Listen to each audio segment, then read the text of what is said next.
Namaskar. I will speak about bliss in meditation. Bliss is very important. It's the essence, is essential thing of the practice of meditation and yoga. Actually, yoga is a wider term, and meditation is a part of yoga. Meditation is a part of yoga.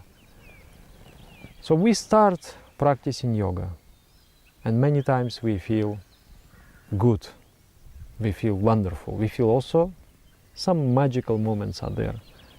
But as we practice, with many practitioners I have noticed, myself also, as we practice, the practice becomes a kind of routine that I need to, make it is done.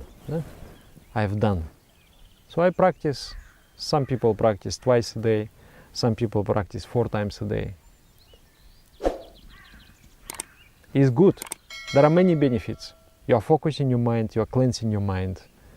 Hundreds actually of benefits are there. But if there is one thing missing, then entire yoga is missing. You have to understand what is yoga. And that yoga is not only in meditation, is all the time. And what is that yoga? The definition is very important. Sam yoga, yoga ityukta jivatma paramatmana.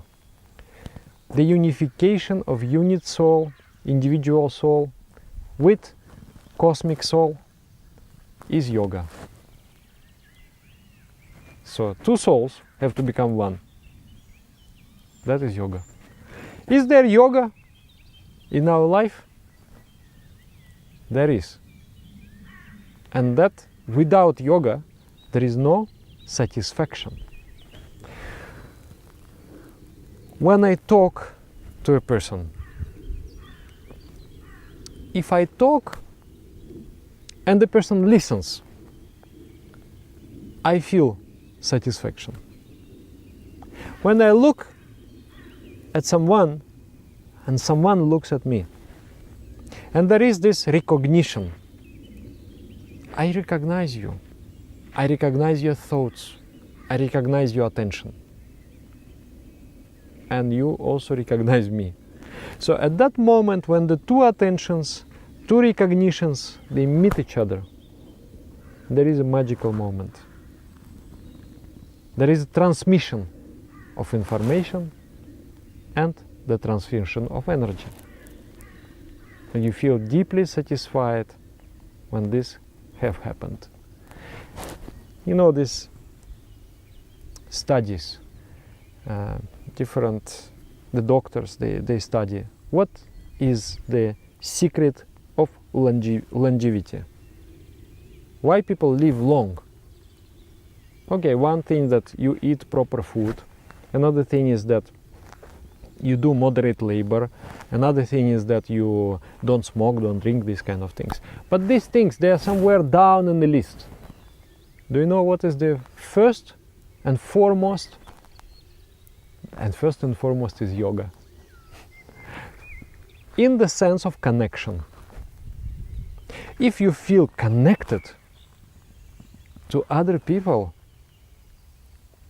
you feel, I'm not secluded, I'm not separated, but I am connected with other people. I'm not lonely.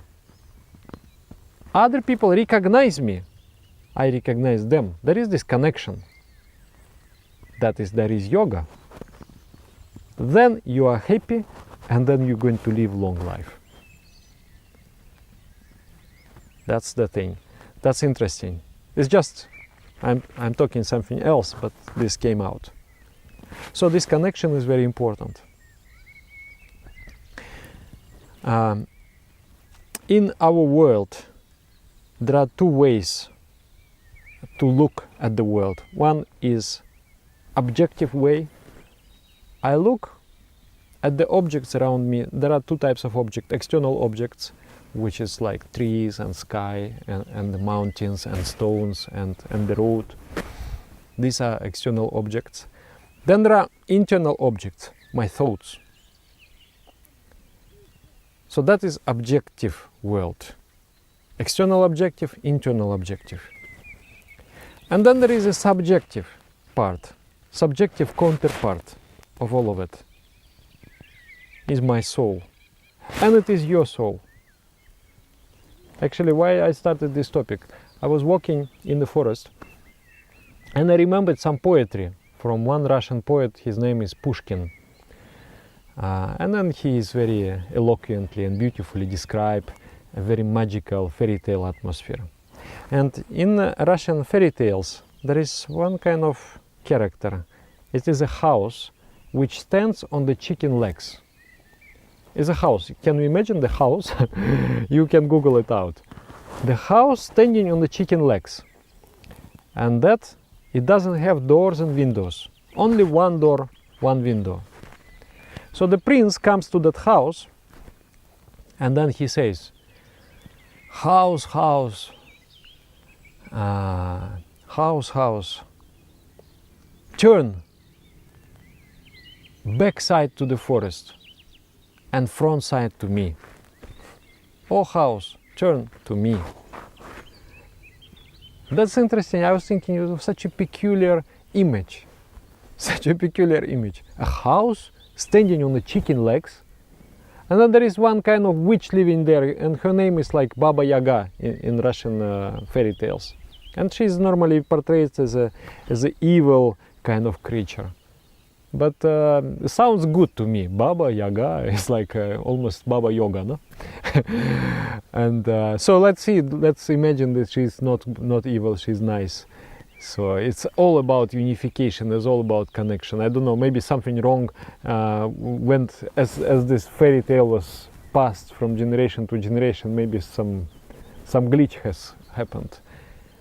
So the prince comes and says, oh house, house, turn the front side to me and back side to the forest.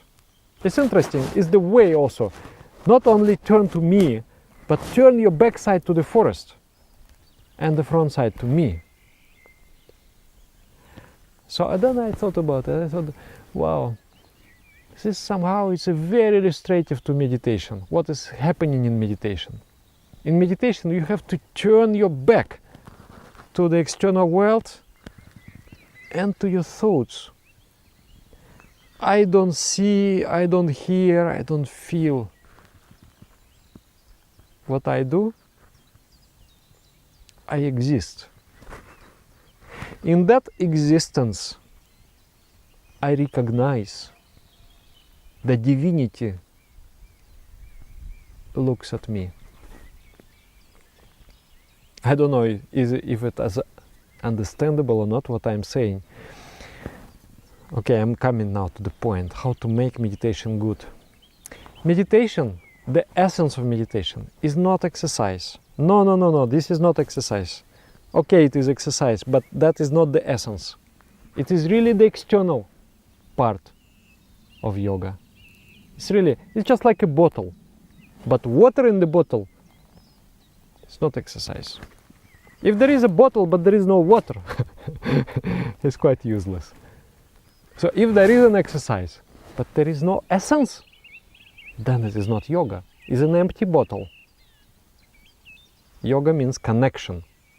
Connection. So now, let us understand how the connection happens between all conscious beings, even with unconscious beings, like this bush. I look at the bush, I feel the connection at this moment, if I make an effort, special effort. When I look at you and you look at me, you recognize me and your attention, you give me 100%, I give to you 100% of my attention. Then connection. Even if you look at the dog and dog looks back at you, you feel connection. At the cow. Even I saw in this video today, one friend of mine, he sent me, chipmunk. Chipmunk is one kind of small creature with the stripes on his back.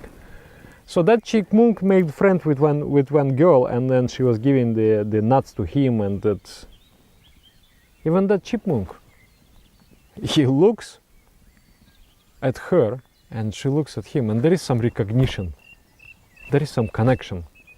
You understand? This is the magic. So in your meditation, this is exact recipe. Oh house, oh my mind, turn to the forest, the backside to the forest. To the objective world, you turn your backside. I don't perceive any more objects. Now I'm purely subjective. Now I try to feel the divine looks at me. At this moment, you have to understand, you have to ideate, the Supreme now looks at me. Not sometime, not somewhere. This moment, now, the divine being looks at me. I'm connected.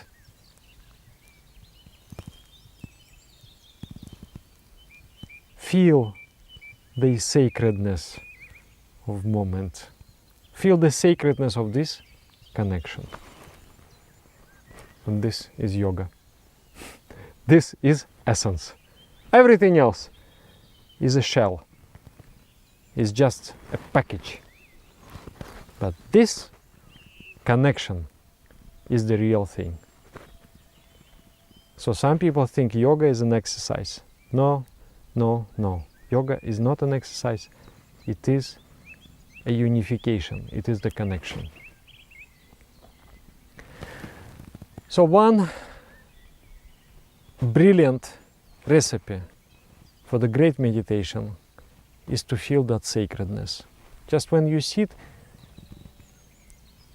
it doesn't matter if you meditate 1 hour, but you don't have yoga there. But if you meditate 5 minutes, but it is the 5 minutes full of yoga, full of that connection, then it matters. Makes a big difference. Feel that connection. Another thing, it also is very connected, you know. Another thing, when I live in the world objectively, means I look at things as things. The objects are things. Even people, they are things of my world, to be used, to be enjoyed, to be suffered. But they are not entities. They are things. That's one thing. But when they are entities, that's another thing. That's the magic starts. That's the yoga starts. That's the connection starts. That's love starts. Longevity starts. Satisfaction starts. So yoga not only this, but also in the external world. Be with other people, connected with their consciousness, with the soul. When I look at the person, then I recognize the divinity through his eyes looks at me. So out of that attitude, the attitude of service is born.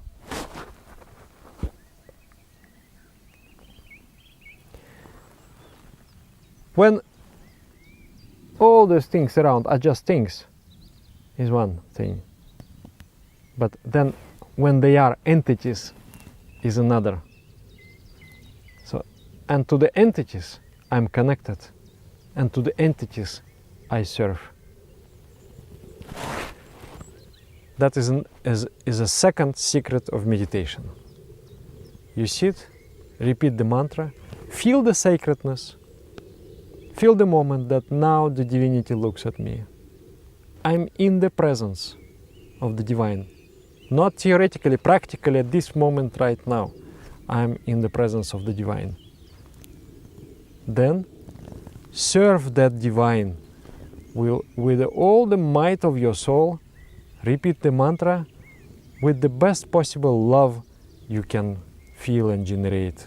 Repeat the mantra with the feeling of gift that I want to give my best to the Supreme Entity. to all beings of this world. I meditate thinking for the happiness of all, for the welfare of all, for the flourishing of all. With that kind of feeling, at this moment, I'm connected, right now I'm connected, I'm full of yoga, and I'm doing with a service. I'm doing as a service. Then never boring. Why meditation is boring? Because you have made it objective. You have made it boring. Because it is devoid of the most important thing, and that most important thing is the connection with the Supreme. The connection. At this moment you're always connected. That's the thing. Always. The world is magical. So house, turn the back side to the forest. Turn the front side to the Prince. Turn the front side to the Supreme Consciousness. There is one song. It says, Tumi nayan majare roye chotai, nayan pare na dekite, nijarupete perecho lokote, nijarupete perecho lokote, nayan majare roye chotai, nayan pare na dekite. Oh, the Supreme One, Tuminoyan Majare Ruichota, you live in my eyes. That's why my eyes cannot see you. You are the subject. You are the supreme subjectivity. How can I see you? You are the one who looks. Nijaropete pericho lukote. In the very characteristic form, you exist, hidden from everything. So if you want to sense, you want to feel that hidden reality, turn, oh house, turn the back side to the forest and the front side to the Prince. Through the practice of Pratyahara Yoga, you stop thinking about objects. You stop hearing, stop seeing, stop thinking. And the only thing you do is sensing and feeling the divine. You are connected with that. And you repeat the mantra with the blissful feeling of love and service as a gift. Every mantra is the gift to the existence, to the super soul, to the supreme consciousness. Like that. Then meditation is never going to be boring. The problem is that we are going to forget it. Even if you listened the entire video, which became very long, you will be inspired, and then after some time it will just evaporate from the mind. So sometimes it is good to remind yourself somehow, even myself. I will pay you some money for that. If you remind me, Dada, remember the sacredness of this moment. And now the Supreme looks at you. How nice it would be if we would just remember every single moment of our life, if we would just have that connection, that yoga, with our soul and with everybody else. They are not objects, they are not things, they are entities. Yeah. Okay, if you try this, then after you try it, it will be nice if you give your feedback in the comments. What did you feel? Did you feel the yoga, the connection? And how the yoga is important in life? Is it really important or not? Is it the most important thing or not? The connection. The connection. Life without connection. What is that life? If the bulb is disconnected from the electricity. What is the bulb good for? Yeah. Thank you very much. Namaskar.